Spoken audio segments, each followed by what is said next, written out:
primeira pessoa que acreditou no meu trabalho. Onde que era esse salão? No Parque São Lucas, em São Paulo. Estudei marketing pessoal na Disney. Vale a pena? Eu nunca Muito. fiz. Melhor investimento que eu fiz na minha vida.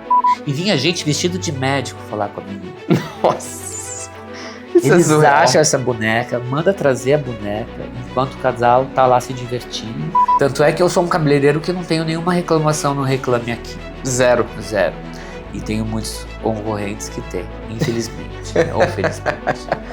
Porque eu acho, tenho certeza, aliás, que dom e talento não se multiplica, né? A pessoa tem ou não tem. É isso. Você imagina a fofoca dentro de salão. Quase não existe. A fama, ela é maravilhosa, mas ela é perigosa, porque eu falo que a vaidade tem que ficar para os nossos clientes. Business plan, valuation, essas palavras soavam para mim. Eu falava, gente, o que é isso, né?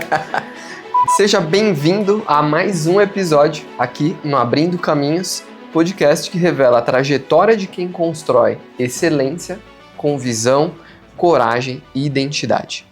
Hoje recebemos um convidado para lá de especial, Heron Araújo, um dos cabeleireiros mais respeitados do Brasil, há mais de 30 anos de carreira e uma assinatura inconfundível, que é sofisticação e beleza sob medida. Ele começou cortando o cabelo muito jovem. Sim. E daí se tornou o melhor cabeleireiro do Brasil, eleito um dos melhores cabeleireiros da década. Passou por grandes nomes, como Celso Camura, Estúdio W, até fundar o grande Heron Araújo Salon, no Jardim de São Paulo. Mais do que transformar cabelos, transforma experiências. E falo isso porque sou um cliente desse cara, que é sensacional. Prazer em recebê-lo. Prazer Heron. é meu. Como tá? Muito obrigado pelo convite. Estou muito feliz de estar aqui. Prazer em recebê-lo. E agora, para iniciar já, eu quero que você fale um pouquinho da essência. Como que começou, da onde que veio essa paixão, se você remontar lá à sua infância? Como que iniciou essa trajetória? Muito intuitivo, né? Eu sou uma pessoa intuitiva, né? Não sei te dizer assim, tecnicamente, como isso aconteceu, porque eu não sou um cabeleireiro técnico. Essa intuição, essa sensibilidade, ela veio assim, naturalmente na minha vida. Então, desde moleque eu sempre gostei de mexer com o cabelo, com a tesoura, eu fazia recortes.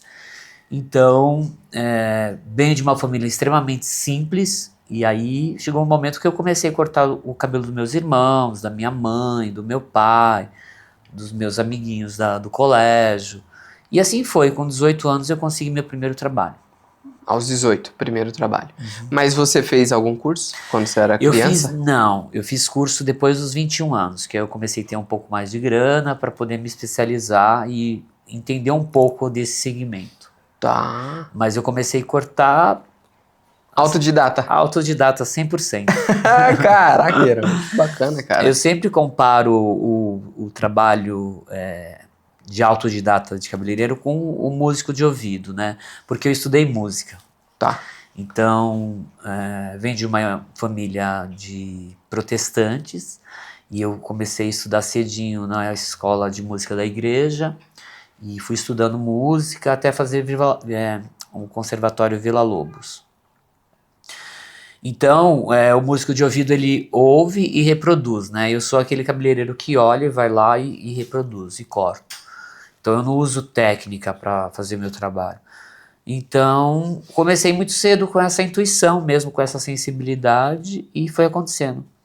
Quando tinha 18 anos, eu fiquei sabendo que uma senhorinha que tinha um salão perto da minha casa estava precisando de cabeleireiro, eu fui lá me oferecer. E ela prontamente aceitou? E foi um sucesso. Foi a primeira pessoa que acreditou no meu trabalho. Onde que era esse salão? No Parque São Lucas, em São Paulo. Parque São Lucas. Qual o nome da cabeleireira, você lembra? Marlene, ela já faleceu. Faleceu? Foi a primeira porta que abriu pra você. Um salãozinho pequeno, muito pequeno, do tamanho dessa sala, mas que acreditou em mim. E a partir daí eu não parei mais, né? Eu fui correndo atrás dos meus sonhos, passando por grandes salões, sempre... correndo atrás, a gente tem que se apresentar para o mundo, né? A gente não pode deixar o nosso talento numa gaveta. É isso. Tem muita gente que tem vocação, talento e fica ali com receio E eu não, acho que eu tive muita coragem de encarar esse universo Sim. e ir descobrindo cada dia mais e continuo na descoberta. Porque a nossa função, acho que de qualquer segmento, de qualquer profissão, é descobrir oportunidades, né? É fazer disso ainda mais hoje no mundo tão tecnológico, se a gente não mostrar a diferença, mostrar uma experiência, você some, né? Ainda mais num mercado tão competitivo como São Paulo. Sim. E você sempre soube que estava atrelado à beleza, a sua entrega? Sempre. Eu gosto muito dessa parte estética. Sim. Tudo que é estético, né? Então eu sou apaixonado por arquitetura, arte, moda e beleza. Mas a beleza, ela me encantou e eu tenho esse olhar apurado para aquilo que eu vejo que pode melhorar quando eu estou atendendo uma cliente, através do espelho. Tá, bacana. Você trouxe aqui alguns aspectos que são fundamentais, acho que para construção nesse novo, diria eu, mundo que passa por uma transformação que é tecnológica. Sem deixar para trás o que a gente tem como fator determinante. Aqui no escritório, por exemplo, a gente utiliza um diferencial claro que seria a qualidade, né, do que nós fazemos. Uhum. Você trouxe a parte de experiência. Uhum. E realmente, quando você inicia a sua carreira lá no salão da Marlene, você já buscava proporcionar isso naquele ambiente, essa diferença? Porque aí eu quero que você conte um pouquinho desse espaço, não é, quando você estava ainda lá no Parque São Lucas, até a equipe do Camura, com 24 anos ali que você entrou, Isso, certo? Isso. Como que foi? Você já adotava alguma experiência diferente para os clientes, para as clientes que você atendia, desde jovem? Desde jovem. Então, eu acredito muito no marketing pessoal. Né? Tá. Você tem que fazer o marketing pessoal.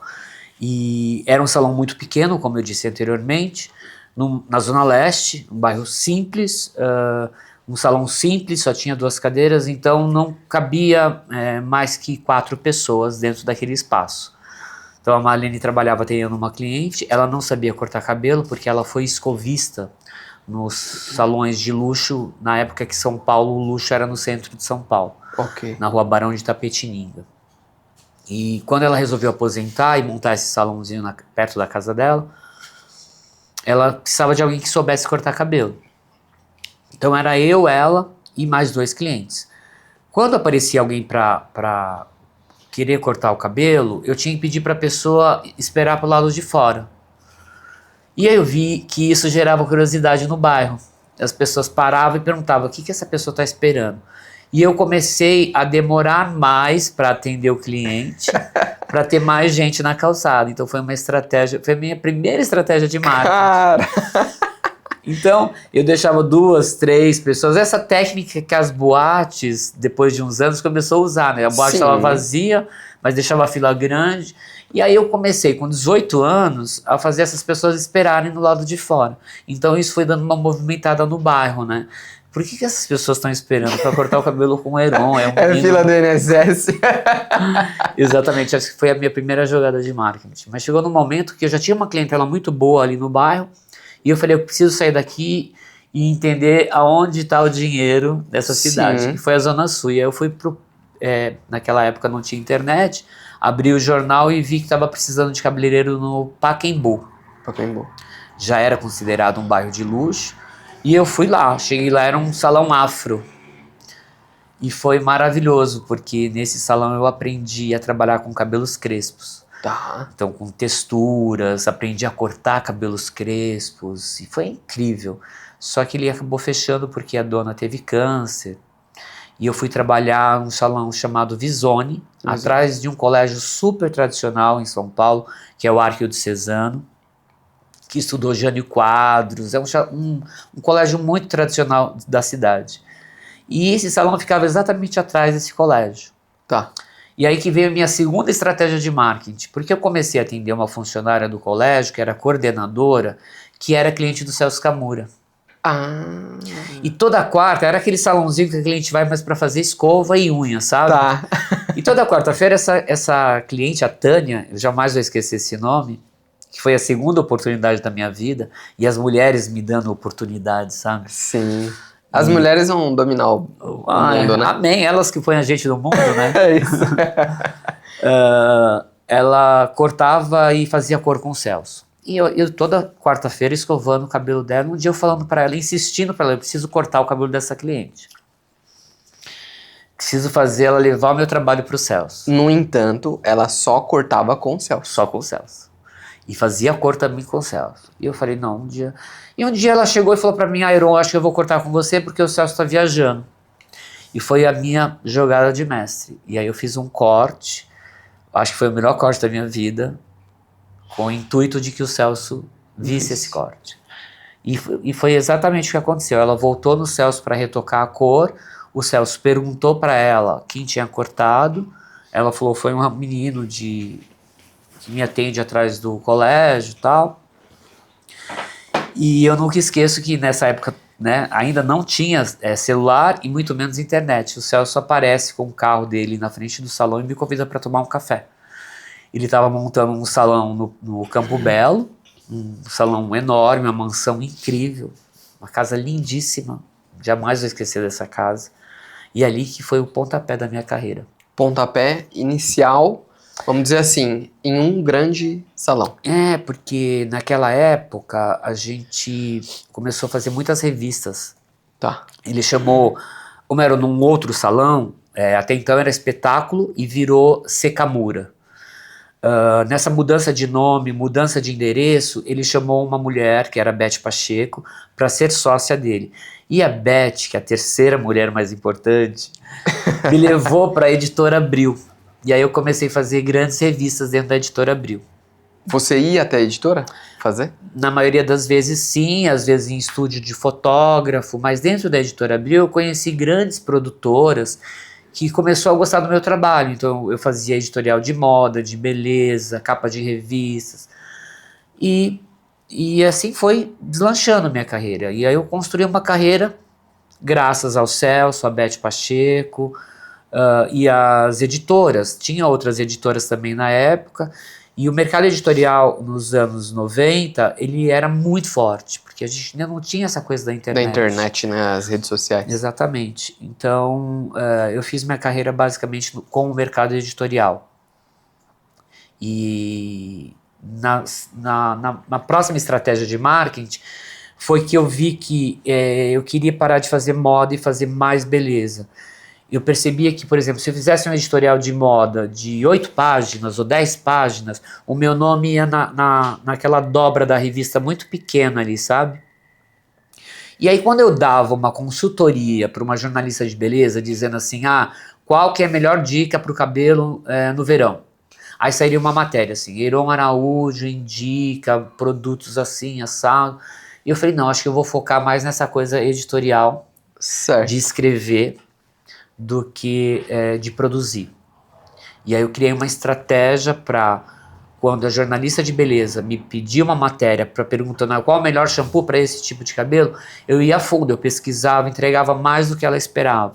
E comecei a focar mais em fortalecer meu nome nesse segmento de beleza. Ok. Então eu ainda sou fonte de muitas das revistas que ainda sobram, né?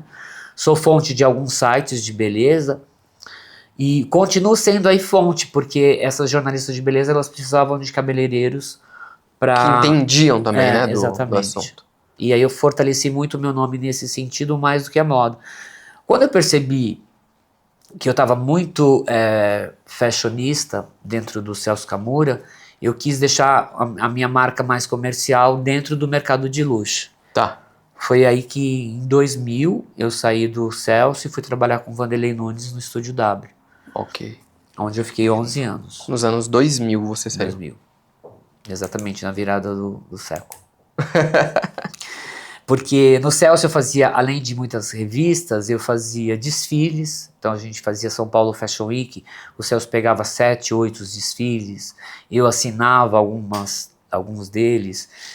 E eu gostava disso porque eu acho que a moda é um laboratório de experiência. Mas não era exatamente o que eu queria para minha carreira. Eu queria me tornar um cabeleireiro muito mais comercial do que fashionista. Ok. Apesar de entender que a moda ela é muito importante para qualquer cabeleireiro. E aí foi Outra virada de chave, que em 2000 eu fui trabalhar no Estúdio W e fiquei 11 anos. Faço um parêntese, né? Porque a gente estava conversando há pouco sobre ser fora da caixa. Essa visão que você traz de não se limitar apenas ali o corte, a coloração e ter uma visão ampla do espectro já é diferenciada. Super. Por quê? A maior parte de pessoas no seu ramo, cabeleireiro, etc., elas estão presas a qual a técnica, qual o corte do momento, elas não têm essa visão macro que você traz, que é uma visão que o cabelo faz parte de um conjunto maior. E desde cedo você entendeu isso. Sim. Isso você diria que foi um diferencial na sua carreira e para você despontar, óbvio, alinhado também às formações. Aí conta um pouquinho, nesse meio do caminho, você se formou aqui no Brasil, em outros países, você buscou também a técnica para poder entregar esses diferenciais? Sim, eu acho que esse é o meu grande diferencial, é interpretar o desejo do outro. E para você fazer isso e trazer esse resultado através do espelho, porque eu falo que o belo é quando o cliente se olha no espelho e se vê bonito. Não é aquilo que eu acho, é aprender a ouvir, né? Então, acho que esse diferencial tá aí. E quando que eu falo que o cabeleireiro tem que sair fora da caixa, ele precisa não só falar de cabelo, porque para você interpretar o desejo de uma pessoa, você precisa sair do universo de cabelo também. Você precisa entender de moda, de arquitetura, de gastronomia, de tudo que faz parte da nossa vida, no cotidiano. Profissão. Exatamente. Porque quando você entende que tudo isso faz parte do ser humano, você faz uma leitura do cliente. Se ele é um cliente mais clássico, se ele é ousado, se ele é minimalista. Isso ajuda a gente a desenvolver um trabalho ali na cadeira.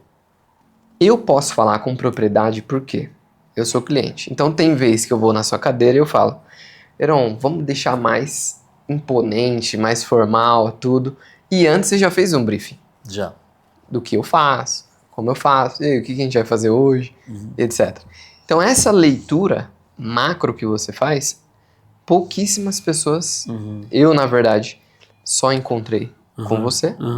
E aí eu quero que você me explique. Existe também a técnica? Ou seja, no decorrer da sua carreira, eu entendi muito da experiência, das suas vivências, você foi buscar se profissionalizar tecnicamente aqui no país e em outros países? Existe a técnica, mas existe a prática, né? Tá. Você pode estudar algo, mas você precisa praticar aquele algo, né? Como você aprender a dirigir. Você aprende tudo ali como tem que fazer, mas você tem que praticar para se tornar um bom motorista. E eu acho que sim, eu fui estudar fora, então já estudei na Inglaterra, uma academia chamada Vidal Sassoon, Tony Guy também na Inglaterra, estudei Longueiras em Barcelona, mas também estudei Instituto de Moda Francesa, um curso de criatividade, estudei marketing pessoal na Disney, foi uma imersão muito legal. Na Disney? Na Disney. Que legal. Marketing e atendimento, na verdade. Ainda existe? Existe, é maravilhoso. Hoje em dia, se eu não me engano, eles dão no Brasil 2 vezes ao ano. Mas o que eu fiz foi na Disney, foi muito especial porque eu fiz uma imersão mesmo. Então eu conheci o subterrâneo deles.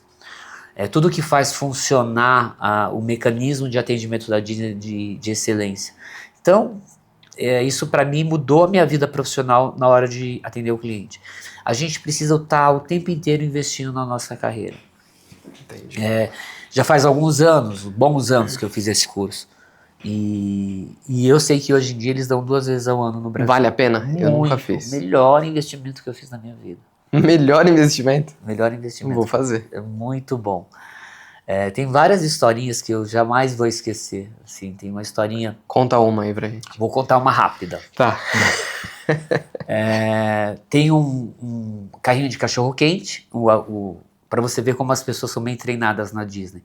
E o rapaz que está empurrando o carrinho de cachorro-quente, e vem vindo um casal com uma menininha e uma boneca na mão. É um casal de uma família russa. E essa boneca cai dos braços da menina e infelizmente o moço com o carrinho de cachorro quente atropela a boneca e esmaga a boneca. A boneca só vira o pó.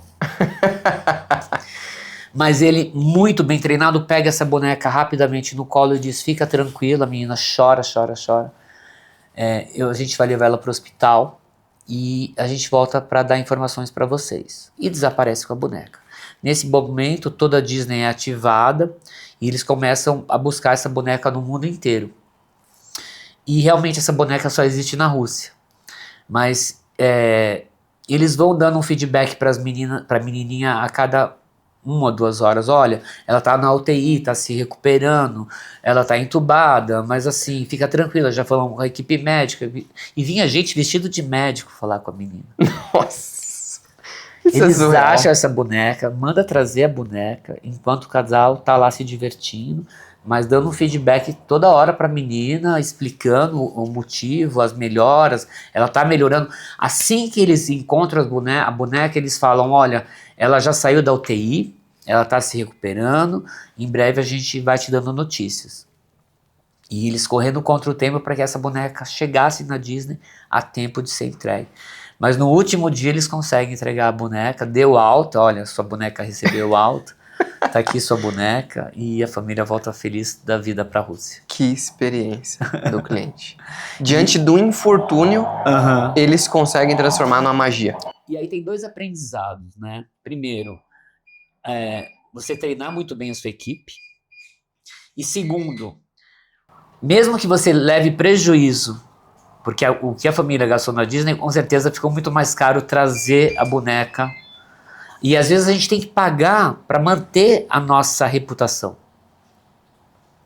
Às vezes a gente perde gastando, mas deixando o cliente mais feliz. Por exemplo, a cor de uma cliente não ficou boa no meu salão. Mas se eu tiver que gastar 100 tubos de tinta para chegar na cor que ela quer, eu vou gastar. Não importa. Não importa, mesmo que isso vai me dando prejuízo. Porque o seu foco... ela sair feliz. Então isso é uma coisa que me trouxe da Disney e eu jamais vou esquecer. Então, com certeza, trazer essa boneca da Rússia ficou muito mais caro do que essa família gastou na Disney. Com certeza. Mas cuidar da nossa reputação, cuidar do nosso atendimento, sempre prestar o melhor atendimento. Então, a minha prioridade é sempre fazer com que o cliente saia 100% feliz do salão. Mas isso é diferenciado. Que não é qualquer um que vai se importar. Sim, por isso que eu falo que investir na nossa carreira é o mais importante. Essas coisas que eu jamais vou esquecer que eu aprendi na Disney, você aplica dentro do salão, né? Você aplica dentro do seu escritório. Eu prefiro perder dinheiro do que deixar um cliente sair infeliz. Infeliz. Tanto é que eu sou um cabeleireiro que não tenho nenhuma reclamação no Reclame Aqui. Zero. E tenho muitos concorrentes que têm, infelizmente, ou felizmente. Agora, Agora, eu quero ir para um bloco que é o seguinte. A gente falou aqui sobre vocação, lapidação do talento, e agora a gente precisa falar sobre criar a essência, que é o que você carrega, é o que você veio para fazer para o mundo, que é a parte do beleza sob medida. Quando a gente fala da alta costura capilar, beleza sob medida, o que significa para você beleza sob medida? Quando eu trouxe esse slogan para minha vida, para o meu trabalho, comparando realmente ao trabalho de alfaiataria, que é um trabalho sob medida. É você fazer um terno sob medida, uma roupa sob medida. Por quê? É personalizar o teu trabalho. Então, é muito simples de responder porque isso traduz a personalização do meu trabalho. Então, cada dia que passa, o que eu mais procuro é a personalização do meu trabalho. É deixar o meu cliente com um cabelo que cabe nele, não aos outros. Não tem como copiar o Heron. Eu acho que tem, sim. Mas o importante é você ser único. Por mais que te copiem, não sei se vai ficar igual, né? Cópia sempre vai ser cópia, né? Isso não é o original. Mas o que eu procuro fazer hoje é oferecer um serviço de altíssimo padrão, exclusivo, e fazer o cliente se sentir único na hora que ele está ali na minha cadeira. É prestigiar quem nos prestigia. Então, esse é o trabalho sob medida que eu ofereço. Depois de ter passado por grandes salões, eu fui diminuindo meu formato de negócio para oferecer um trabalho mais boutique, né? Me inspirando nos hotéis boutique. Porque quando você fica nas grandes redes, você é mais um cliente. É isso aí. Quando você fica num hotel pequeno, com poucos quartos, você é muito bem atendido. Né? Bem atendido. Então, é nesse sentido que eu falo sob medida, né? Da beleza sob medida, oferecer para o cliente um trabalho feito para ele, exclusivamente para ele. Eu passei por uma experiência agora, em Gramado, lá no Colline de France. Então vou até fazer uma propaganda gratuita para eles. Porque assim, quando eu conversei com uma pessoa da direção lá, eu falei, olha, eu no mundo inteiro nunca tive um atendimento dessa forma que nem vocês fazem aqui. Uhum. Então ao você chegar com o seu carro, abrem a porta, você entrou, pedem para você se você quer um champanhe, um chocolate quente, um café, um chá, um detalhe, tudo da mais alta qualidade. A preocupação genuína deles em saber se você está bem, te chamar pelo nome, é o que torna a experiência única. No entanto, que tem um NPS que eles fazem logo após o final da sua hospedagem, vamos supor, é amanhã, a NPS vem ali à noite, junto com um chá que eles deixam preparado e um petit foie também, que é para você ir dormir bem e tal. E aí veio a pesquisa NPS. Não teve um campo que eu dei a nota 9 para eles. Uau. Foi tudo nota 10. Uau. Inclusive recomendando-os de graça. Eu tô falando deles aqui, não tem nenhum patrocínio, porque eles são bons, não à toa ganharam o prêmio de melhor hotel do mundo. Incrível. Por ter essa postura. E trago para o seu contexto. Como que é o processo criativo e desde o momento em que o cliente pesquisa você até ele chegar na sua cadeira, no seu salão, como é o atendimento que você pensou para o cliente se sentir assim, realmente exclusivo? Algo que marca muito a gente na parte de atendimento, por exemplo, é a flexibilidade. Ou seja, a gente às vezes sai daqui para ir lá para os Jardins, a gente vai atrasar um pouco, é muito boa a experiência com o seu salão. A gente pode falar isso porque a gente é cliente. Mas como que você tem essa visão de olhar para fora do seu negócio e falar como que o meu cliente se sente se eu fizer isso ou aquilo, e aí você transforma essa experiência única? Primeiro é se colocar no lugar do cliente, né? Não no lugar do vendedor, mas do comprador. Pensar em todos os detalhes, porque às vezes a gente não acha que o cliente não percebe, mas o cliente percebe sim. Na forma que você atende, na hora do WhatsApp, do primeiro atendimento, que é o primeiro contato, a atendente responder sempre com o nome dela, agradecer, ser gentil. Isso faz parte de um treinamento. Se o cliente vai atrasar, você ser compreensivo, tentar resolver o problema do cliente. Eu falo sempre para minha equipe de atendimento, resolve o problema. A palavra não existe. Não existe. Então vocês não podem falar não. Nós vamos resolver o seu problema. Então, de que forma? A gente vai dar um jeito, a gente vai resolver. Segundo, quando o cliente pisa dentro do salão, ele também precisa, ele vai observar cada detalhe. Então, o cliente está lavando o cabelo, é a hora dele relaxar. Não pode ter conversas paralelas atrás do lavatório. Isso é uma regra do salão. A gente acha que o cliente não está ali, né? Mas, por exemplo, dois assistentes lavando o cabelo e um falando do problema do ônibus que o outro teve, ou porque esqueceu a marmita. Não. Então, alguns cuidados que precisa ter. Na hora de... O banheiro, ele é vistoriado a cada 10 minutos, para ver se o banheiro está limpo, se tem papel, se tem sabonete, se está cheiroso. Então, todos esses detalhes, por exemplo, a cliente vai fazer o pé, e ela levou o sapato dela, mas ela passou um esmalte vermelho que vai demorar muito para secar. A gente tem um saquinho para ela colocar o sapato, a gente tem um chinelo confortável que ela possa ir dirigindo, não aquele chinelo que desmonta, né? Então é pensar nos detalhes e sempre lembrar que o cliente vai observar isso. Então isso acho que faz toda a diferença.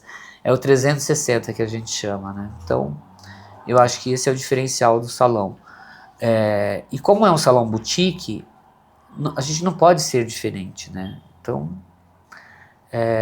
eu me coloco sempre no lugar do cliente, como o cliente vai se sentir. Legal. E uma pergunta, existe um padrão de beleza que você desconstrói no seu trabalho? Todos os dias. Todos os dias? Todos os dias. Porque a beleza, ela não pode ser imposta, ela precisa ser ouvida. Então, ainda mais no mundo de hoje, com as redes sociais, surge muita tendência, né? E a tendência, para mim, é o bem-estar pessoal. Então eu vou desconstruindo essas imposições sociais no dia a dia. Eu desconstruo a partir do momento que eu ouço. Quando eu ouço, eu interpreto. E interpretando, eu faço. Então eu acho que é isso, é desconstruir diariamente. Diariamente, que bacana. E existe, eu imagino eu, que aquelas clientes que chegam com referências prontas. Como que você busca compreender o que de fato aquela cliente busca enquanto personalidade, enquanto indivíduo? Eu acho que isso eu gosto, eu particularmente gosto quando a cliente traz uma referência. Isso te ajuda a construir o desejo dela. A partir daí, eu vou ajustar, vou sugerir, mas antes de qualquer coisa eu vou respeitar, né? Então, por mais eu, como visagista, olhe para ela e fale, isso não vai ficar bem, se no olhar dela aquilo vai trazer bem-estar, eu vou fazer. Então, eu acho que esse é o diferencial, você não impor, você interpretar e fazer daquilo, porque às vezes o olhar dela é diferente do seu. Às vezes ela olha uma cor e vê uma cor que, na verdade, você está enxergando de outra forma, porque cada um vai ver a beleza de acordo com o que eu enxergo, do jeito que ela enxerga. Cada um tem uma maneira de ver a parte estética. Sim. Isso acontece em todos os meios, né? O olhar estético de cada um é único. Mas acho que o diferencial do meu trabalho é justamente essa interpretação. E eu particularmente gosto quando ela traz a referência, já é um pontapé inicial para facilitar o meu trabalho. Porque como você disse, também é muito sensorial, né? De você ter uma intuição, Sim. saber o que a cliente vai realmente gostar, enfim. Sim. Passando um pouquinho para esse olhar, além do cabelo, né? Falando de gestão, arquitetura, experiência. Quando você conceitua, né, o Heron Araújo Salon, o que você pensa que deve ser o pilar principal do teu negócio? Pilar principal? Eu acho que experiência. Eu falo que meu salão ele não só diminui tamanho de cabelo e muda a cor, é um salão que gera experiência, gera desejo, vontade de estar lá, vontade de se sentir em casa. Eu acho que esse é o salão que eu construí, eu cheguei no formato de negócio que eu sempre sonhei. Porque quando hoje você está ali na Sampaio Vidal, você pegou aquela casa, você transformou ela em um conceito que de fato ficou muito bonito. De onde vêm as inspirações? Primeiro, em casa, projetar, né, esse espaço. Exatamente. Em casa, eu quero que a cliente se sinta em casa. Então, cada objeto que foi colocado no salão foi pensado com muito carinho. Vai desde um livro, então no lavatório parece uma biblioteca, ela pode escolher um livro para ler. Desconstruir esse formato de salão, sabe? Então tem pratos na parede, tem arte em tudo quanto é canto. Isso é verdade. Tem garimpo, esse conceito de casa mesmo. Então quando a cliente entra, e toda hora que ela entra, ela vai encontrar algo diferente, porque a cada 15 dias assim eu tô colocando alguma pecinha nova. Eu já percebi que muda toda vez que tá lá, muda alguma coisa. Eu sou muito inquieto. E esse laboratório... Isso é o que te move? Total, na minha vida, na minha casa, no meu trabalho, esse laboratório constante de pesquisa. E isso me deixa feliz porque é uma desconstrução que eu faço diariamente. Eu gosto de me desconstruir e refazer. É como se fosse uma fênix mesmo. Então essa desconstrução me ajuda a ter um mundo melhor para mim e para o outro que eu presto serviço. Muito legal. Pergunto, o que diferencia o Heron Araújo dos salões tradicionais? Por quê? Fazer tudo isso sozinho é difícil. Como você consegue transmitir essa cultura para todo o time? Hoje são quantas pessoas? Somos em quase 40, 39. Quase 40. Como que é o processo, a metodologia, os treinamentos? Como você consegue passar isso adiante? Quando eu resolvi abrir salão, eu não queria, que a gente chama no nosso segmento de guerra das cadeiras, né? De ficar tirando... Não sei no seu segmento se acontece isso, né? Tirar profissionais bons e levar pro escritório, acontece isso? Acontece. De roubarem bons advogados? Acontece. Nos salões também. Eles estão de olho no profissional e na sua carteira de clientes, né? Tá. E como eu já sabia desse segmento, porque eu fui muito assediado quando eu trabalhava nos outros salões, eu criei uma metodologia de fazer plano de carreira para os assistentes. Então o assistente ele entra na minha equipe como assistente, já é cabeleireiro, Tá. mas é um cabeleireiro que está iniciando, então ele fica como assistente e aí eu faço o plano de carreira para ele. Quando ele começa a fidelizar cliente, quando ele começa a ter preferências, eu promovo ele. Então hoje eu tenho 10 cabeleireiros, eu e mais 10, e todos já foram meus assistentes. Todos? Todos. Então, é um trabalho mais longo, mais demorado, mas você fideliza o cliente e você fideliza o profissional. Fazendo isso, a pessoa que trabalha comigo, ela já entende meu método de trabalho, né? Então, fica mais fácil de você manter o padrão, de você manter o estilo. Como essas pessoas, esses profissionais, que eu nada seria se não fosse eles, estão comigo há muitos anos, você consegue planejar um serviço de qualidade, você consegue manter o mesmo padrão. Então tem profissional que ficou comigo há 6 anos e virou cabeleireiro, tem profissional que ficou 5 e virou cabeleireiro, tem profissional que ficou 8 e virou cabeleireiro. Depende muito de cada um. Cada um, né? E para capacitar essa galera? É dia a dia? É dia a dia. Não tem jeito. Não tem jeito. Mas tem profissional que ficou comigo 1 ano e eu já vi talento, já vi que ele estava fidelizando clientes como assistente e eu falei, bom, está na hora de promover ele. E aí quando você promove alguém que está apenas 1 ano na empresa, você gera ciúmes. Gera um ruído. Porque o cara, eu demorei 6 anos, esse cara com 1 ano. Porque eu acho, tenho certeza, aliás, que dom e talento não se multiplica, né? A pessoa tem ou não tem. É isso. Então, tem uns que precisam administrar melhor essa segurança do seu dom. Então, isso demora mais tempo, de você tirar da gaveta e trabalhar e ficar mais seguro. Isso não quer dizer que o que demorou 8 anos e o que demorou 1 são diferentes. Um é melhor que o outro, não. É que tem pessoas que precisam ser lapidadas de um jeito, outras não. Depende muito da personalidade de cada pessoa. Você trabalhar o indivíduo. Então, quando eu resolvi empreender, eu continuo sendo cabeleireiro, mas trabalhar, fazer essa gestão, administrar o trabalho de cada pessoa que está comigo é maravilhoso. Não deixa de ser um laboratório diário também. Também, né? Porque aí a gente entra na questão e a gente fala para um público aqui que é um público de empresários, e a gente vinha falando há pouco, que hoje eu acho que o maior gap de todos os empreendedores que aqui passaram é pessoas. E o que você acha que a gente atravessa nesse momento? Na minha opinião, é um aspecto, sim, parte geracional.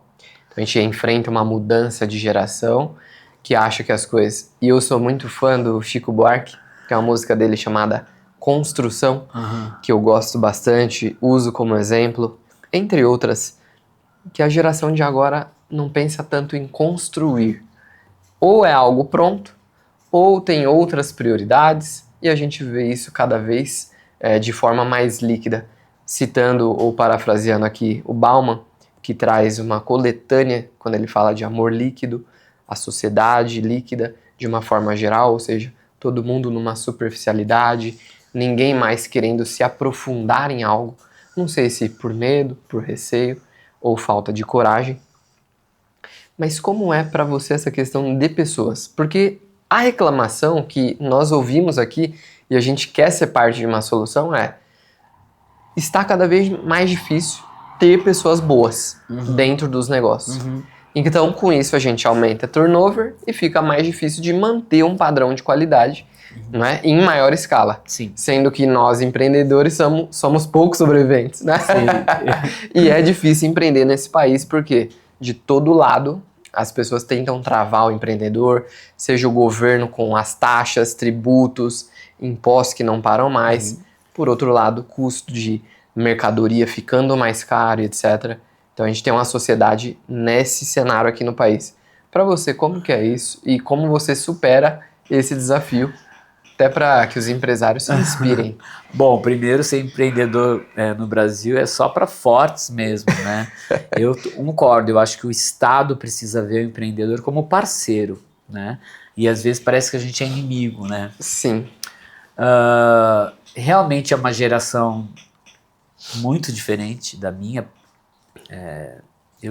Inevitavelmente você compara. É uma geração imediatista, né? Eles querem sucesso, fama e dinheiro em um ano, coisa que eu levei mais de 30 para conseguir e continuo batalhando para ter uma vida profissional digna num país tão com tanta diferença, né, social. Sim. Mas é um trabalho diário, Fernando, porque não é fácil, você precisa ser muito resiliente diariamente com essa geração, mas também entender que isso faz parte do mundo contemporâneo e que não tem para onde fugir. Não adianta a gente ficar só olhando para o passado e falar, mas na minha época era assim, assim, assado. O que a gente tem hoje é esse tipo de mão de obra e a gente vai ter que aprender a lidar com ela. E eu já tô com 54 anos, eu acho que o que eu espero daqui para frente é que essa geração dê continuidade ao que eu fiz, ao que os meus pais fizeram, mas essa dor que você cita, todos os meus clientes empresários compartilham comigo, mas a gente precisa agora achar soluções para oferecer o nosso trabalho com a mesma qualidade que a gente quer oferecer diariamente para os nossos clientes. Para mim não tem receita pronta, não tem mágica. O que a gente precisa é encontrar pessoas a dedo, né, para poder treinar e dar continuidade à nossa filosofia de trabalho, né? Você demora para contratar e é rápido para demitir. Muito. Eu aqui tem coisas que a gente não tolera na organização, que são problemas comportamentais. Acredito que no meio da beleza isso seja até maior. Sim. Por exemplo, fofoca, mentira. São princípios e valores que a gente tem no escritório que ou é isso ou tá fora. Pra você dá uma chance, 2, 3, ou você é rápido em ocasiões que precisa, você também corta a massa podre da equipe. Você imagina, fofoca dentro de salão. Quase não existe. É inevitável, ela acontece muito forte, você precisa estar sempre assim. Quando vem para mim, eu não dou abertura, Tá. né? Eu nem ouço, então eu já corto mal pela raiz. A partir daí eu acho que serve de exemplo, né? Eu acho que quando você tem um cabeça ali na empresa, que se alguém vem trazer uma fofoca para você, fala assim, eu não quero ouvir. Eu preciso te contar uma coisa, é sobre alguém? Então não me conte, né? Então eu já corto. Agora, se eu percebo que existe uma laranja podre, eu corto de imediato. De imediato. De imediato. Porque essa laranja podre, ela vai contaminar o restante da equipe. E já aconteceu muitas vezes de eu contratar uma pessoa e perceber que ela não será saudável ou seria saudável para a equipe, e eu de imediato já corto. A gente tem que manter uma equipe saudável, não é fácil, né? Existe sempre alguém que... Eu falo lá nas nossas reuniões que você não precisa ser amigo de todo mundo, precisa ter respeito. Né? É isso. Respeitar e sempre se colocar no lugar do outro, né? Como eu me sentiria se fosse comigo nessa situação? Na parte de gestão, existem alguns rituais, então, que vocês fazem?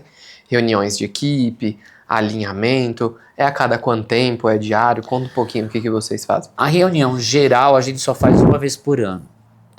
Para falar de tudo, né? Do crescimento, desenvolvimento, mas como eu tenho vários departamentos dentro do salão, né? Eu tenho os cabeleireiros, eu tenho as manicures, eu tenho os assistentes, eu tenho os CLTs. A gente faz reuniões separadas, né? Com manicures, com os cabeleireiros. São setores diferentes que falam de problemas diferentes, e aí você precisa fazer reuniões separadamente para você ter um assunto específico para cada setor. Tá, legal. E daqui eu passo para questão de impacto. Por quê? Beleza, deve e pode também ser sustentável. E você traz esse conceito porque você até há pouco comentava que é até um custo, mas que vale a pena. Sim. Porque nesse conceito de estética com responsabilidade, a gente sabe que são poucos. E aí eu quero saber como foi o processo para tornar o salão mais sustentável. No penúltimo já era um pouco. Nesse último salão que eu estou agora, quando eu mudei de endereço, eu falei que tinha que fazer sentido essa mudança. Não simplesmente mudei de endereço. E aí começou com um projeto de 40% da área ser permeável. Então eu tenho 40% de área verde. Plantei muito verde. A casa não tinha nenhuma área verde. Tudo ali foi vocês que plantaram? Tudo, paisagismo? Tudo. Desde uma jabuticabeira de 60 anos a todas as outras árvores, tudo ali foi plantado. Não tinha. Era uma casa 100% de concreto. Tá. E pensando a partir daí do projeto, eu comecei a pensar, por que não ser um salão sustentável? Então a gente contratou uma empresa que faz todo o processo de seleção do lixo. Então 100% do nosso lixo é reciclável. 100%? 100% é reciclado, desde cabelo, restos de tinta, papéis, plásticos, tudo é reciclado. Que bacana. A gente tem o selo verde, a gente é um salão verde. A gente ganhou uma honra, um mérito da Prefeitura de São Paulo. Que bacana. E pela sustentabilidade? Pela sustentabilidade. Então, a gente, no projeto mesmo, falando ainda do projeto, a gente fez uma captação de água de chuva, uma cisterna, que abastecem os banheiros. E hoje a gente tinha a Beleza Verde, hoje a gente tem a Musa, que é uma empresa que a gente paga, porque tem um custo, né, com caminhão, coleta, compartimentos. Então o cabelo ele é separado, a tinta, a embalagem da coloração ela é de alumínio e a tampa é de plástico, você precisa separar esses itens. Então começa desde o treinamento da equipe, que está ali separando, até quem vai fazer a retirada do lixo. No dia a dia é desafio fazer tudo isso? É desafio, porque vai... Cabelo, tem que tirar o cabelo, colocar numa sacola específica? Tem. Você varre o cabelo, já vai para um compartimento diferente. Se sobrou tinta de uma coloração, você tem um pote que No lavatório, como que é feito? Do lado do lavatório a gente tem um compartimento que a gente joga o resto da tinta. E do cabelo? E do cabelo, são separados. Separados. Então, no Color Bar, que é o estoque onde a gente prepara a tinta, tem um compartimento que vai o tubo de tinta de alumínio e outro que vai a tampa de plástico. Então, tudo ali é pensado e separado. Que bacana, cara. E o cliente valoriza isso? Super. Eu acho que faz parte do nosso mundo contemporâneo, né? Se a gente não fizer um pouquinho, o mundo não vai ficar melhor, só vai piorar. Mas o cliente percebe, né? Porque a gente deixa claro isso na hora, por exemplo, a gente não usa mexedor de café de plástico, a gente usa um pau de canela pensando no meio ambiente. Então a gente evita usar o plástico o menos possível. E ele, inclusive, saboriza o café, né? Saboriza. Muito legal. E aqui a gente passa por uma transição que é a beleza que começa no olhar, passa pelas mãos e se sustenta na consciência. Mas, além do salão, tem alguém quieto por trás disso tudo. Então a gente quer entrar na parte de mentalidade, intuição e estilo de vida. Primeira pergunta que eu te faço é: o que inspira você fora do universo da beleza? O que você diria que são as alavancas que fazem você ser essa pessoa diferenciada? Eu acho que tudo, as ruas, as pessoas, o dia a dia, filmes, moda, tudo. Acho que eu gosto de observar. Às vezes eu sento num café e fico olhando as pessoas passarem, sabe? Olhando o comportamento das pessoas que andam, isso dentro e fora do Brasil. Eu gosto de ver filmes de várias regiões, né? Não gosto de só ver blockbuster, eu gosto de Explorar mesmo. de explorar. Então, quando eu estou assistindo um filme, eu fico prestando atenção em todos os detalhes, na fotografia, na trilha sonora, no figurino, na estética, na beleza, na parte de arquitetura. Então, acho que meu olhar ele é faraônico, assim. Em um mundo que pede velocidade, você busca essa calmaria, essa tranquilidade para observar os detalhes. Sim, completamente. Eu sou extremamente hiperativo, assim, mas eu preciso, isso que me acalma, é pesquisar sobre arquitetura, sobre arte, sobre música. Então isso me instiga bastante e estimula meu lado criativo, né? Então, E você tem algum hobby específico, rituais, viagens que você gosta de fazer? bom, eu gosto de colagem, é uma coisa que eu Que faço. é como você alimenta a sua criatividade. Porque, você começa uma colagem do nada e se transforma numa arte aquilo. Exatamente. Então eu faço bastante colagem, eu escrevo bastante. Então não dá para expor tudo que eu escrevo no Instagram, porque é muito pessoal. Tá. Mas eu tenho uma amiga jornalista que fala que eu escrevo muito bem e eu fico muito honrado com isso, mas eu gosto de escrever. E ainda no papel e caneta, então eu compro muitos cadernos e gosto de A escrever. caneta então vai servir. Muito, muito. Isso me ajuda a pôr para fora os meus sentimentos, os meus valores, me inspira bastante. E viajar. Apesar de não estar viajando muito nos últimos tempos, eu gosto muito de viajar. Já viajei muito, muito, muito. Já foi para muito lugar, não? Muitos lugares incríveis. E isso me ajudou bastante. Mas eu acho que de tudo um pouco, né? Me inspira. Qual o melhor lugar que você já foi? Que você mais gostou? Que eu mais gostei. Aquele lugar que você voltaria sempre. Nossa. Que eu voltaria e já voltei, eu acho que eu já fui para Paris mais de 20 vezes, porque sempre foi um laboratório para mim, né, de criatividade. Mas um lugar que eu fui uma vez e que eu gostaria de voltar foi a cidade de Petra, um sítio arqueológico na Jordânia. Eu gostaria de voltar porque... Espiritualidade? Não, arquitetura mesmo. Arquitetura? Eu vi daquilo de perto e me deixou muito encantado, porque eles construíram casas e castelos lapidados nas rochas, né? Então aquilo me marcou bastante. Eu quero ainda voltar um dia. Eu fiz um percurso que eu diria que foi um pouco errado para chegar, hoje eu faria outro percurso mais curto, mas foi um lugar muito especial. Eu fui com 2 grandes amigos, foi muito Uma especial. viagem boa. É. E pergunto, né? Essas perguntas que fazem a gente também refletir. O que você define como sucesso? O que é sucesso para o Heron hoje?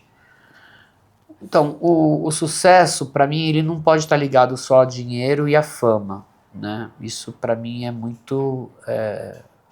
Lógico que o dinheiro traz felicidade, sim, eu acredito muito nisso.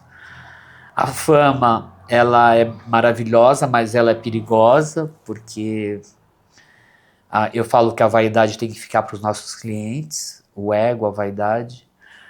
Mas sucesso para mim é quando você consegue realizar os teus desejos, seus sonhos.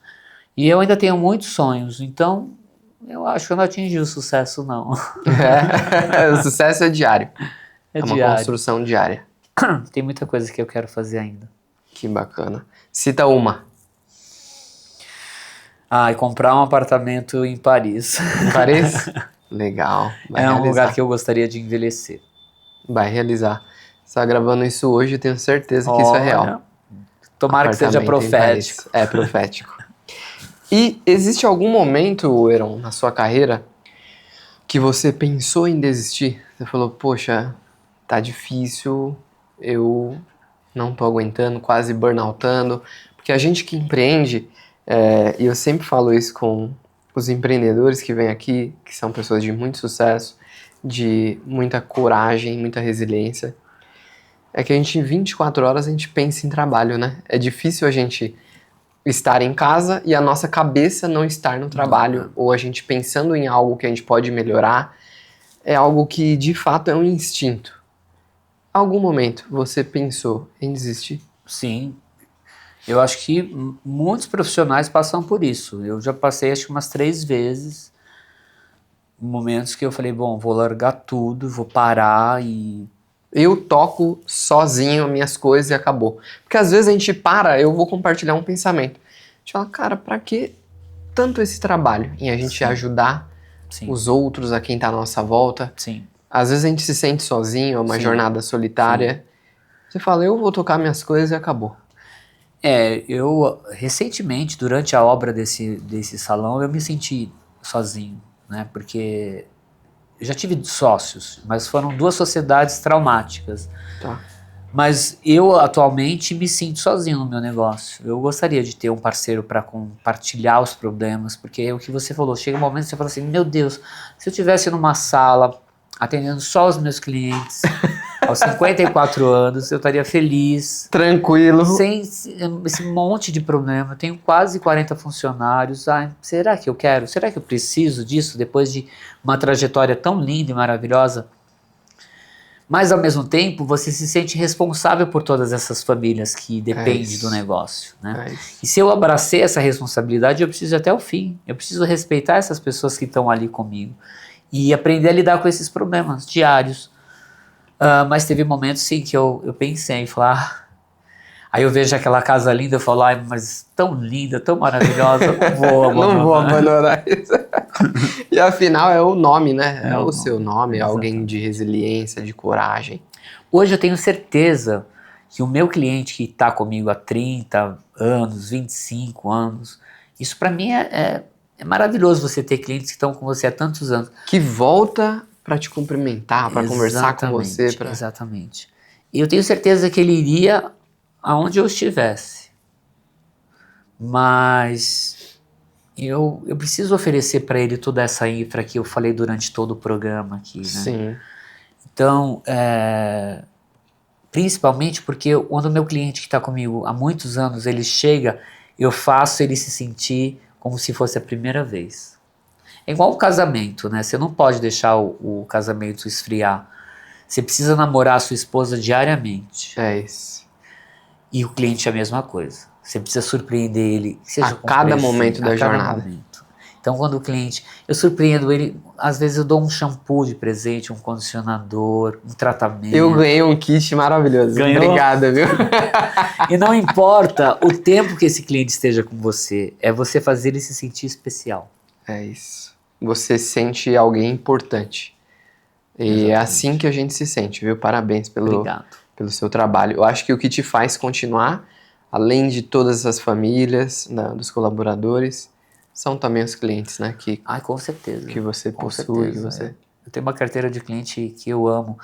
O Celso Camura me dizia uma coisa que é muito verdade. O cliente é a cara do cabeleireiro. Então, como eu tenho todo esse cuidado com o meu cliente, acho que o cliente sente isso e tem essa troca genuína de ambas as partes. Sem dúvida. Acho que isso faz toda a diferença. Bacana. E pergunto, né? Porque aqui há empreendedores também que estão começando. O que você diria para aquele empreendedor que ele tá ali no início, ele tem talento, mas ele não tem coragem de empreender? O que você diria que esse cara precisa, não é? Para nessa altura do campeonato, a gente sabe que está difícil, o país atravessa, né, momentos difíceis, isso eu falo em aspectos econômicos, então índice de desemprego aumentando, taxas de juros altíssimas, então capital de terceiro aqui, eu estava citando isso com uma advogada, que aqui no país, diferente da Europa, Reino Unido, é um cenário inflacionário extremamente alto, instável, não é? O que você diria para essa pessoa que está começando? Quais atributos, que ela precisa ter? Primeira coisa é separar a pessoa física da pessoa jurídica. O que eu sou como Heron na pessoa física, o que eu sou Heron como empresário. Se você não souber separar isso, você vai se dar mal. E quando eu falo isso, eu falo no aspecto financeiro, né? Certo. Muitos empreendedores não separam essa questão e acabam se atropelando no processo. Então tem que ter um planejamento. A minha pessoa jurídica tem condições de fazer um business plan e montar um negócio? Sim. Se não tiver, trabalha primeiro a sua pessoa física, estrutura a sua vida pessoal, emocional, financeira, para depois você empreender. Se você não está bem financeiramente na pessoa física, emocionalmente, você não vai se dar bem na PJ. Então, a gente tem que estar bem em todos os aspectos na pessoa física para depois empreender. Não é fácil, como você falou, é um país difícil de empreender. O nosso país é instável, eu sou super conservador na questão financeira. Sim. Nunca fui uma pessoa de arriscar, sou muito pé no chão. E tem que é um trabalho de formiguinha, né? Você precisa ir como a formiguinha, né? Devagarzinho, até chegar. Ninguém consegue assim chegar no topo, de repente montar um super negócio. Se você começa pequeno, faz um plano de negócio ali, redondinho, enxuto, e vai devagar, com certeza você vai crescer. Agora, se você já chegar chegando assim, com muita estrutura, com muito gasto, isso pode te levar a ter um super prejuízo. Como o nosso país oscila demais, você precisa começar de pequenininho e ir crescendo aos poucos, em doses homeopáticas. Eu uso muito esse termo, de doses homeopáticas você chega lá. É isso. Até porque toda essa parte de estrutura, serviços personalizados, etc., a gente sabe que custa muito.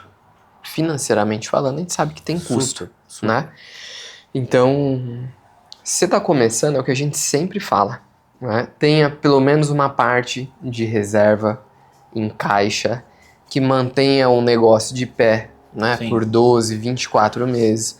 Uma estrutura saudável, para aí você ir fazendo novos testes e aí ir crescendo. No começo, de fato, a pessoa vai ter que entregar muito mais, trabalhar muito mais do que ganha. Às vezes até parece que a conta não fecha. Exatamente. Né? Faz parte. Faz parte do jogo. Para depois você ir tendo mais margem e aí sim crescendo, né? Uma coisa importante de lembrar é saber qual é o seu público-alvo, né? Não importa a classe, mas saber qual é o público-alvo ajuda bastante. Que tipo de cliente eu vou atender? Que tipo de cliente eu posso atender financeiramente? Porque isso vai ajudar muito você a abrir o seu negócio. Você entender qual é o perfil de cliente que você vai atender para saber exatamente qual é o tipo de aporte financeiro que você vai ter que fazer para abrir o seu negócio. Então tem que tomar muito cuidado, entender, fazer uma leitura de mercado. Por exemplo, hoje eu sei exatamente o que eu tenho de negócio, né? O formato de negócio. Eu sei qual é o meu valuation. Eu tive que aprender tudo isso, coisas que eu não sabia, porque eu sou artista, né? Sou cabeleireiro. Business plan, valuation, essas palavras soavam para mim. Eu falava, gente, o que é isso, né? Mas eu sei exatamente qual é o meu custo fixo, quanto eu preciso faturar e Variável, minha custo variável, entendeu? E quanto que me sobra de lucro. Mas não começou assim, né? Às vezes começa isso. você, né, fazendo investimento, dando muita porrada. E eu optei em me tornar empreendedor para chegar exatamente onde eu estou hoje. Para ter a liberdade de fazer o meu formato de negócio que eu sempre sonhei. Então, eu estava numa situação confortável nos salões que eu trabalhei. Eu tinha uma boa retirada financeira. Mas o sonho da gente, ele está muito ligado à liberdade, né, de trabalho. É ser você e ter o seu negócio do jeito que você quer. Eu posso hoje levar meu cachorro para o meu negócio todos os dias, porque ele é meu negócio. Talvez se eu estivesse trabalhando num lugar, eles não iam deixar. Sim. Então, ter a oportunidade de fazer o meu dog virar um mascotinho do salão é maravilhoso. Hoje ele é mais famoso do que eu. É verdade. E isso tudo, Heron, tem a ver também com posicionamento. Porque quando você traz a questão do público-alvo, quais mercados, o que vou atingir, você precisa se posicionar de algum modo. Dentre isso, a gente traz ali alguns arquétipos de marca, não é? Sim. Que a gente sabe que existe. E você fala também sobre uma análise prévia que precisa ser feita. Ou seja, você faz um BC, pesquisa ali o que é público-alvo e, de fato, o que você vai entregar para esse público-alvo. Uhum. Por quê? Eu costumo dizer que advogado, hoje médico, embora a profissão da classe trabalhadora mais elitizada, é os médicos, mas ainda assim vai entrar nisso que eu estou falando. Cabeleireiro, engenheiro, arquiteto, hoje tem em toda esquina praticamente. Uhum. O que você diria que diferencia esses profissionais e o que tornam certos profissionais se destacarem mais? Como você divide isso em alguns pilares? Acho que qualidade. Qualidade é uma coisa que faz parte de qualquer setor. Então, você entregar mais do que o cliente espera. Isso, para mim, é fundamental. Que mais? Localização. Então, você precisa saber onde você vai abrir o teu negócio. Porque, querendo ou não, Isso ajuda, não? ajuda. A localização ajuda bastante. Eu conheço salões que abriram até em regiões bacanas, mas a avenida ou a rua não favorece, aí prejudica o negócio. Você tem que pensar em tudo. Aquela região é boa, mas e o trânsito? Aquela região é boa, mas e a segurança? Ainda mais uma coisa importante em São Paulo, né, na capital. Sim. Então, todas essas questões, elas precisam ser colocadas no papel. Entendi. Bacana. E a gente vai para a etapa final. Já? Que O papo tá tão bom. O papo tá bom pra caramba. Que é um bate-bola que a gente faz. E, de fato, aqui são respostas que você vai dar de forma rápida, espontânea, ser leve, tranquilo. Tá? Tá, Do jeito que vier na cabeça. tá bom. Uma cor que te define. Cinza. Por quê? Porque ela é democrática. Democrático. Um corte de cabelo inesquecível. Chanel. É Chanel. atemporal. Um lugar que te inspira. Paris. Uma referência fora do universo da beleza. Tom Ford. Ford. Um erro que virou acerto. Saí do Estúdio W. Um conselho que você daria ao Heron de 20 anos atrás. Seja menos ansioso. Um cliente que virou amigo. Vários. Uma frase que representa a sua filosofia de trabalho. Se eu vi mais longe, foi porque eu estava sobre ombros de gigantes, do Isaac Newton. O que você ainda quer realizar?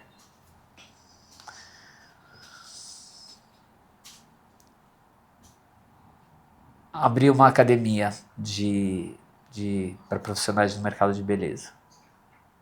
Beleza pra você é? Tudo. Bacana demais. Finalizamos esse Já? bloco. Quer ir pro bloco extra? Tá bom. Heron, obrigado por Obrigado. compartilhar com a gente Eu um que pouquinho agradeço. da sua história. Acredito que tem muitos temas valiosos ainda para você compartilhar com toda a nossa audiência. Quero saber uma coisa, para te achar nas redes, como que faz? @Heron Araújo, super fácil. Super fácil. E do salão? @Heron Araújo Salum. Ótimo. Prazer ter você Prazer aqui. é meu. Espero que você volte mais vezes, porque vai ser sempre muito bem-vindo. Pode me convidar Com sempre. toda a sua história, trajetória, separar essa grande alma para vários outros temas. Adorei. Foi muito Obrigado, especial viu? estar aqui. Especial Foi incrível. demais. Obrigado. Gostaram?